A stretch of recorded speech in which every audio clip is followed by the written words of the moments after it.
Welkom by Wielspore van Waarheid. Ek is JP Fourie, 'n biker, 'n predikant, 'n eggenoot, 'n pa, 'n oupa en 'n man wat glo dat die waarheid en om 'n Christen te wees, lê nie in tradisie of in die hou van rituele nie, maar in die voltooide werk van Jesus Christus homself. Hier praat ons eerlik oor dinge wat in die kerk ingeslyp het, soos byvoorbeeld die blaas van die shofar, die Sabbat, eindtye, die ou gebruike wat Christus kom vervang het en nog baie meer. Ons ry nie hierdie pad om gewild te wees nie, maar om vry te wees. So, trek jou helm reg, maak hom lekker vas. Dit is tyd om die stof van godsdiens af te skud en om die waarheid se spoor te volg. Dis 'n goeiemôre en ons is weer doenig met ons potgooi vandag hierso op Wielspore van Waarheid. Baie welkom. En ek gaan vandag ons na 'n verskriklike kontroversiële onderwerp kyk. En 'n onderwerp wat die kerk gebruik het en nie net die kerk nie, maar vriende, familie, baie mense gebruik het om algemene mense vir my en vir jou op 'n drafstap hel toe te stuur. Want jy het gesondig. En nou is jy van so aard dat God het sy hande in sy hare geslaan en gesê, hoe kon jy dit doen? En jy is nou heeltemal van die pad af, jy is nou heeltemal verlore en jy is op pad hel toe. Maar ons gaan vandag 'n bietjie kyk. En wat is sonde? En wat sê die skrif werklik vir my en vir jou, wat is sonde? En weet jy wat, ek wil vir jou sê, jy het nie nodig. Ek doen nie hierdie pot gooi om jou te oortuig dat ek reg is nie. Glad nie. Maar wat ek van jou vra is, oorweeg die moontlikheid dat dit wat ek en jy geleer is oor die jare in die kerk, en ek weet ek is al 35 jaar plus as ek in die bediening, en dit wat ek geleer is oor die jare in die kerk, kom ek stelselmatig in my wandel met Christus, kom ek agter dat daar steek in baie van die goed, steek daar geen waarheid in. En een van die goed wat ons geleer is in die kerk, gaan oor sonde. Nou, hierso is die vraag, wat is sonde? Hoe werk sonde? Wat sê die skrif vir ons? Wat is sonde? Nou, ek het my Bybel op my rekenaar het ek hier voor my oop, en ons gaan vandag so 'n bietjie indelf, as jy reg is, gaan ons so 'n bietjie indelf oor, wat is sonde regtig? Is dit werklik wat die kerk vandag vir ons geleer het? Die bom gaan bars vandag, want ek gaan jou vrymaak. Ek gaan vir jou 'n ander perspektief gee, om vir jou te wys, is vloek en rook en drink en dans en kaarte speel en fliek toe gaan, en weet al daai tipe van goeders, tatoeëermerke, is dit werklik sonde? Soos wat ons die woord sonde geken is of mee uitgekry is oor die jare in die kerk, is dit werklik wat dit is? Nou as jy al een van daai goed gedoen het, nee, en mense het jou aangevat, of kerkmense het jou aangevat, en jy het skuldig gevoel, en hulle het jou op 'n drafstap hel toe gestuur, omdat jy 'n sigaret gerook het, of omdat jy dalk dagga gerook het, jy het 'n paf gevat by iemand, of, Here help my, ek het 'n dop gedrink. En nou is jy heeltemal van die pad af. Nou word jy basies uit die kerk uit verban, omdat jy hierdie goed gedoen het, en jy moet by die altaar kom kniel, anders is jy op 'n drafstap in die hel. Ons gaan bietjie vandag ons kyk. Maar ons kyk self wat die Bybel sê. Dit is belangrik, en ek gaan jou invat vandag. Ons kyk self wat sê die Bybel, wat is sonde? Van die eerste bladsy van die Bybel af, van die eerste keer waar dit genoem word, gaan ons kyk, en ons val sommer hierso met die deur in die huis, en ons gaan daarso na Genesis 4 vers 7 toe, en onthou julle, in Genesis 4 vers 7, toe Kain vir Abel doodgemaak is. Kan julle onthou die hele verhaal van Kain en Abel? En in Genesis 4 vers 7 was Kain kwaad gewees vir Abel, en God waarsku vir Abel. Hy sê vir hom baie mooi daar, hy sê, as jy goed doen, is daar dan nie aanvaarding nie? Maar as jy nie goed doen nie, Die sonde lê in loer vir jou voor die deur. Kan julle daai gedeelte onthou? Daai woord sonde wat daar gebruik word, is die woord chata. Ek hoop ek spreek dit reg uit, vergewe my, ek is nie Hebreëse spreker nie, maar dit is soos ek hom lees, die woord daar is die woord chata, en dit beteken letterlik om die teiken te mis, of om die merk te mis, of om af te wyk van waar die teiken sit, of om verby die merk te gaan. Dit beteken nie moraliteit nie. Dit het niks met moraliteit te doen. En ek dink ook nie God probeer hierso vir Kain vertel dat dit gaan oor moraliteit nie. Dit beteken in werklikheid rigting. Die rigting waarin jy op pad is. Die teiken waarop jy skiet. Kan jy dit sien? Dit gaan glad nie hier oor vleeslike gewoontes nie. Dit beteken eintlik om by die doel uit te kom waarna toe jy gemik het of waarna toe jy op pad is. Dit is wat daai woord chata beteken. Kom ons kyk na 'n paar voorbeelde vanuit die Ou Testamentiese bestel. Daar in die boeke van die rigters en van die konings was Israel se grootste sonde, en ons moet dit besef, Israel se grootste sonde was altyd om nie God te vertrou vir wat hulle wou gehad het nie. Om God nie te glo dat hy is wie hy gesê het hy is nie. En dan af te wyk na afgode toe of ander afgode toe of ander afgode te gaan aanbid. Met ander woorde, wat het hulle gedoen? Hulle het hulle doel gemis. Sien jy dit ook so? Hulle die merk gemis, die doel wat hulle moes gedee, rigting wat God vir hulle ingesit het. Dit het hulle gedoen. Hoekom?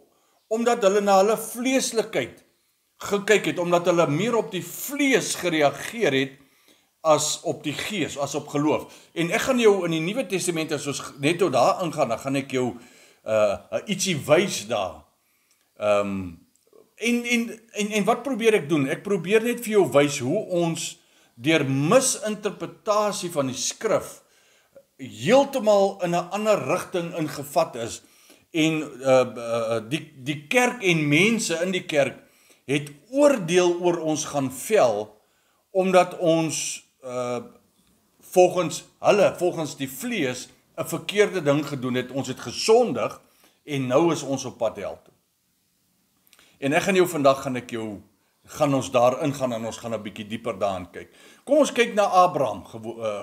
Abraham, sy geloof is hom as geregverdigheid gereken. Wat beteken sy grootste sonde sou ongeloof gewees het? Kan jy dit sien? Abraham se geloof is hom tot geregtigheid gereken. Met ander woorde, omdat hy God geglo het, daarom het hy in 'n geregtigheidsstand voor God gaan staan. Sy geloof het hom daar gebring. As hy God nie sou geglo het nie, dan sou sy ongeloof hom weggevat het van die geregtigheidsstand wat hy voor God gehad het. Sien jy dit ook so? Kom ons gaan kyk byvoorbeeld na die profete. Die profete soos Jeremia, Jesaja, Hosea, hulle het nie uitgeroep toe hulle die volk Israel gewaarsku het. Het hulle nie uitgeroep, luister hierso, hou op dans nie. Hulle het nie uitgeroep, hou op rook nie, hou op drink nie. Jy sien, want dit was deel van hulle feeste, daai tipe van goed was deel van hulle kultuur. Hy het nie gesê, hou op om hierdie tipe van goed te doen nie. Nee, hulle roep uit, hulle uitroep is, julle glo nie God se woorde nie. Julle ongeloof dryf julle van God af weg. Julle vertrou op ander gode, julle vertrou op ander konings, julle vertrou op 'n ander stelsel as dit wat God daar gestel het.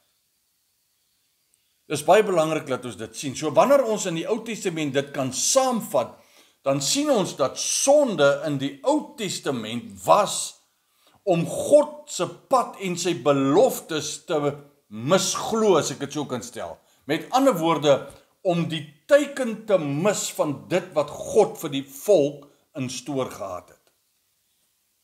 Die wet was nooit die oplossing gewees nie, wat God vir Moses gegee het. Die wet was slegs die spieël om selfintrospeksie te doen oor waar staan ons met God. Die wet wys ons gedrag. Die wet het die volk se gedrag uitgewys, maar dit het nooit die hart van die volk genees nie. Dit is baie belangrik dat ons hierdie punt sien. In die Nuwe Testament sien ons ook dat die apostel Paulus sê later dat die wet was 'n skaduwee van wat die regte teken eintlik moes gewees het. En die regte teken, die regte teken wat dit moes gewees het eintlik, was Christus. Christus is eintlik die teken en die Christus is een wat deur geloof aanvaar word. Ons gaan nou daarna kyk, ek wil my nie vooruit hardloop nie. Met ander woorde, wanneer Israel die wet oortree het, sê God nie vir die volk, hoorie sou julle te veel gevloek nie. God sê nie vir die volk, hoorie sou julle te veel gedans en te veel gedrink nie. Hy sê vir hulle, julle het my verlaat. Julle het my ooreenkoms wat ek met julle gehad het, my verbond wat ek met julle gehad het julle verlaat, julle het dit nagelaat. Is baie belangrik, want dit is wat Deuteronomium 28 sê. Hy sê, as jy dan luister na die stem van die Here jou God, dan sal al hierdie seëning oorkom. Met ander woorde, as ons luister, dit gaan oor 'n verhouding, wanneer twee mense 'n verhouding met mekaar het, en ons luister, wat die ander party vir ons sê. Kom ons beweeg oor na die Nuwe Testament toe. In die Nuwe Testament sien ons dat die woord vir sonde wat gebruik word daar is die woord hamartia. Julle moet my verskoon. Hamartia. Die Nuwe Testament, die Grieks is hamartia. En selfs die betekenis van hamartia is presies dieselfde beteken as die woord chata. Dit beteken om die teiken te mis. Dit beteken om die einddoel te mis. Dit beteken ek mis die waarheid. Dit is eintlik wat dit beteken. En wie is die teiken? Kom ons vra vir mekaar self hierdie vraag af. Wie is die teiken? Wie is die waarheid? Ja, dis Christus. Jesus Christus, hy sê ek is die weg, ek is die waarheid. Niemand kom na die Vader behalwe deur my nie. Ek is die deur van die skape.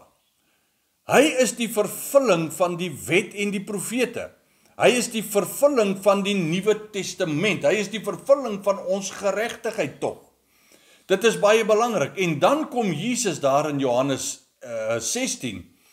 Kom hy en hy kom definieer sonde. En dit is, hierso is die, hoe sal ons sê, die teksvers van die dag. Hierso is die kern onderwerp waaroor hierdie hele potgooi van vandag gaan. Want ek sien daar's 'n geweldige misverstand onder Christene, veral in Suider-Afrika, reg oor die wêreld, maar veral in Suider-Afrika. En dis hoekom ek hierdie potgooi in Afrikaans doen, sodat jy dit in jou moedertaal kan hoor. En dit is vir alle Afrikaanssprekendes, almal wat Afrikaans verstaan. Hierdie potgooi is vir jou. En hier kom die Here Jesus self en in Johannes 16 definieer hy self wat sonde is. Nou, die kernvers is Johannes 16 vanaf vers 8 tot vers 11. En daar sê Jesus self, hy sal kom, ek sal vir jou die Heilige Gees stuur, die Gees van die Vader af stuur ek vir jou, en wanneer hy gekom het, miskien moet ons gou ingaan daar by daai gedeelte, kom ons gaan lees dit net, daar van vers 7 af. Ek wil dit graag vir jou lees, ek lees uit die Afrikaanse 33 vertaling. Hy sê, maar ek sê julle die waarheid. Dit is vir julle voordelig dat ek weggaan. Want as ek nie weggegaan het nie, sal die trooster nie na julle toe kom nie. Maar as ek weggaan, sal ek hom na julle toe stuur. En hier is die kernvers van hierdie hele gedeelte tema waaroor ons praat vandag. Vers 8, hy sê, as hy kom, sal hy die wêreld oortuig van 3 goed. Hy gaan die wêreld van 3 goed oortuig. Hy gaan hom oortuig van sonde en van geregtigheid en van oordeel. Hier vat ons 'n diep ding raak vandag. Maar kom ons kyk, hy sê dan, verklaar hy homself in vers 9. Hy sê, hy gaan jou oortuig van sonde, en dan definieer hy sonde, omdat hulle in my nie glo nie. Hierso is die vraag, wat is sonde? Volgens dit wat die Here Jesus hierso vir ons sê, wat is sonde? Jy kan in die kommentaar onder kan jy gaan tik. Wat is sonde? Sonde is om nie te glo dat Jesus Christus die Seun van God is nie. Dit is wat sonde is. Hy verklaar dit baie duidelik vir ons hierso. Dit is wat sonde is. Die Heilige Gees kom oortuig jou van sonde. Hy sê, nie omdat jy vloek nie, nie omdat jy dans of drink of dwelms gebruik of wat ook al die geval is nie. Nee, maar omdat jy nie in my glo nie. Dit pas perfek by hierdie verduideliking van hamartia. Dit pas perfek by die betekenis van hamartia in, of chata, presies dieselfde woord. Die teken is Christus. Die sonde is om mis te skiet, om nie hom te erken, en die prys wat hy op Golgotha betaal het, in te trek in die manier of die dinge wat jy doen nie. Om nie te glo dat Jesus Christus ook in daai gedeelte van waar jy sukkel, ook vir jou die oorwinning behaal het nie. Nou Paulus sluit dit baie mooi vas in. Hy sê daar in Romeine 14 vers 23 sê hy, alles wat nie uit geloof uitgedoen word nie, is sonde. Met ander woorde, sonde is ongeloof. Dis nie hoer en rumoer en drink en steel en nee, daai is werke van die vlees en ons gaan nou net daarna kyk. Galasiërs 3 praat ook baie mooi daarvan. Hy sê die wet wys net uit dat mense nie glo nie. Dis wat die wet doen. Die wet wys vir ons glo nie wat Jesus Christus vir ons gedoen het. Hebreërs 3 en 4. As ons dit mooi gaan opsom, sien ons dat Israel se grootste sonde was hulle ongeloof. Hulle ongeloof wat hulle uit die rus van God uitgehou het, want die evangelie wat aan ons verkondig is, was ook aan hulle verkondig, toe hulle by die Paaslam, met die slag van die Paaslam. Hebreërs 10 sê dit ook vir ons, hy sê Christus het sonde hanteer, ongeloof, sonde hanteer, eenmaal vir altyd. So dit kan net ongeloof wees, want gedrag kan nooit altyd skoon gemaak word nie. Werke van die vlees. Kom ons kyk daarna, hoe pas dit in? Petrus en Paulus gee lyste van werke van die vlees, en dan kan ons gaan kyk wat sê hy daar in Galasiërs. Hy sê die werke van die vlees is, en dan noem hy daar, klomp goed noem hy op, en ek wil nie eers daar ingaan nou nie. Maar wat is dit? En hy sê, mense wat hierdie goeders doen, die werke van die vlees, sal nie die koninkryk van die hemele beerwe nie. Met ander woorde, kom ons staan gou stil hierso. Wanneer ons praat van koninkryk, dan praat ons van God se heerskappy. Ons praat van sy autoriteit en sy regeringskap wat binne in elke gelowige bly. Met ander woorde, as ek besig is met hoerery en egbrekery en al daai tipe van dinge, dan kan ek nie die liefde, die autoriteit, die genade, die vrede, die regeringskap van God wat binne in my is, manifesteer nie, want ek is met iets anders besig. Hy sê nie dat die mense wat hierdie goeders doen, gaan nie hemel toe nie. Dis nie wat hy sê nie. Hy sê hy kan nie die koninkryk van die hemele beerwe nie. Wat beteken die koninkryk van die hemele? Die koninkryk van die hemele, daar's 'n verskil tussen die koninkryk van God en die koninkryk van die hemele, maar dit is eintlik presies dieselfde ding. Want die een sê vir ons waar dit is, dis in die hemele, dis in die onsienlike. En die ander een sê vir ons, wie's die baas daar? God, dis sy koninkryk. En waar is hy? Binne in ons. Hy regeer in ons en deur ons. Nee. Hy sê, wanneer ons met die werke van die vlees besig is, sal ons nie die koninkryk van die hemele beerwe nie. Dis nie om te sê dis die definisie van sonde nie, maar dis die vrug van die hart wat nie in volle geloof lewe wanneer ek in die werke van die vlees wandel nie. Want ek pas nie die geloof, dit die prys wat Christus vir my betaal het, pas ek nie in daai, as ek byvoorbeeld besig is met egbreek, pas ek nie die vrymakende geloof toe in daai aksie nie. Dit beteken nie ek gaan die hel toe op 'n drafstap nie. Nee, dit beteken net ek het nog nie my mind op daai plek gekry dat ek die vrymakende genade van Golgotha kan toepas op daai area. Dis maar al wat dit beteken. Ongeloof beteken dat die vlees reageer en dit is 'n uitvloei van chaos omdat ek ongelowig is. Ek glo nie dat ek in daai area ook vrygemaak is nie. Dis simptome. Dis nie 'n siekte nie. As jy mooi verstaan, as ek dit so kan sê. Die evangelie se radikale hoek. Die evangelie het 'n radikale hoek waarmee hy kom. En dis belangrik dat ons hierdie goeie sien. Die kruis het sonde finaal gehanteer. Mense, die kruis het ongeloof finaal gehanteer. En ek wil nou vir jou 'n skrifgie quoteer wat almal ken. Alle Christene ken hom. Johannes 3 vers 16. Want so lief het God die wêreld gehad, dat hy sy eniggebore seun gegee het, sodat elkeen wat in hom geloof, kan jy dit sien, wat in hom glo, nie verlore mag gaan nie, maar die ewige lewe mag beerwe. Baie belangrik. Hy sê nie dat elkeen wat nie rook en drink en horeer nee, hy sê dat elkeen wat in hom glo, nie verlore mag. Met ander woorde, wanneer ek nie in hom glo nie, is ek besig met sonde, omdat ek nie die prys van Golgotha wil aanvaar nie. Die enigste sonde wat oorbly om 'n mens weg te hou is om nie te glo wat Christus reeds vir ons gedoen het nie. Daarom is ongeloof nie net 'n probleem nie, dis die kernsonde. Nou het ek jou daarom hierso met 'n ander hoek gevat. Dit is, vriend, ek wil jou vrymaak. Ek wil jou vrymaak van oordeel. Ons sal op 'n ander geleentheid sal ons 'n bietjie praat oor oordeel in daai selfde skrifgedeelte waarvan Jesus praat van die oordeel van die wêreld. Oordeel is nie eendag iets wat op 'n witte troon gaan gebeur nie. Alhoewel die Bybel praat van die witte troon.